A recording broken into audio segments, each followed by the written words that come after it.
because he wants his disciples to understand the number one principle of God. The number one principle of God. The number one principle of God. What is that number one principle of God? He wants to remind his disciples, and he wants to remind us here through this passage, that God's ways are not our ways. That's the number one principle, that God's ways are not our way. Hold up, wait a minute. God's ways are not our ways.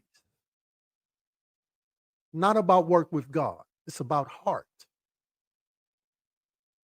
It's not about bitterness. It's about love. God's ways are not our ways. It's not about what you perceive to be right or wrong, but what God deems.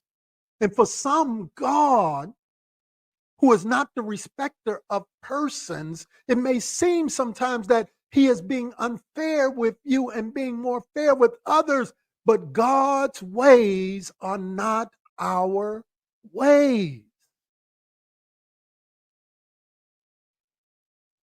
So anytime